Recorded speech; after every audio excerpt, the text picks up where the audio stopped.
Alabama coming off a blowout win against Vanderbilt on the road to open their SEC schedule. They return home this weekend to take on Ole Miss. Sabin joining me now to discuss some of the comments from Nick Saban's press conference this Monday afternoon. And I think one of the big questions is this team is complacency. That's one thing that Nick Saban always preaches, but last week it was some of these guys are being a little too hard on themselves. What was your takeaway overall from the 59-0 win and the players' stance on things?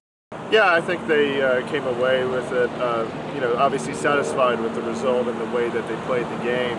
I think the fact that Ole Miss has beaten Alabama 2 of the last 3 years, and even though the point spread is what it is, being 28 points, I think they're aware that Ole Miss presents a lot of challenges for them defensively. So I think they'll be, raring to go in this game, and they'll have the game from 2 years ago in the back of their mind, where they did commit a lot of self-inflicted mistakes that led to the loss there. So I think that there's not going to be that level of complacency that you would typically get after a dominating win like the one that they had over Vanderbilt.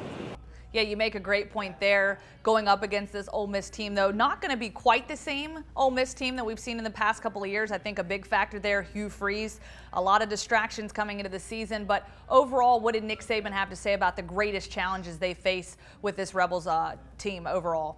Well, a lot of it goes back to their offense. I mean, Shea Patterson being who he is at quarterback, definitely a dynamic player.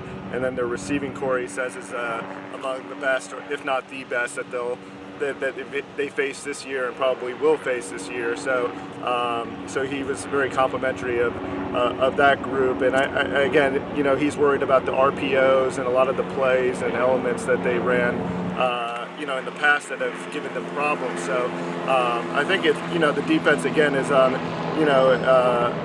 watch, so to speak, this week, because they just are conscious of, again, what happened the last 3 years where Ole Miss has really challenged them. I mean, they had them down 21 last year. So it's the same type of offense, I think, and there's a couple new wrinkles, but Sabin is very much aware of what the Rebels can do on that side of the ball. And Reiner, my last question for you, it's been an eventful week where we've seen the sports world and politics collide, especially in the NFL. Nick Saban asked about that today in his press conference. What was his stance on this political debate that we're having?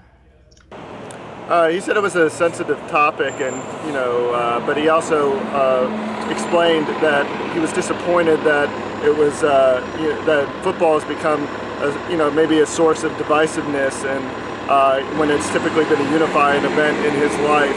However, he also expressed that he's very supportive of people who want to express their own beliefs, and he doesn't believe that they should be censored. So I think he handled it pretty deftly, as he typically does in these kind of sticky, tricky situations, and certainly that's what the current political climate is right now. So he kind of was able to make his points without maybe being quite as inflammatory as some other people have been when addressing this topic. All right, thank you so much, Reiner. Appreciate the insight. As always, Alabama kicking off against Ole Miss, 8 o'clock, Bryant-Denny Stadium. And for all your Crimson Tide updates, you can visit us on AL.com.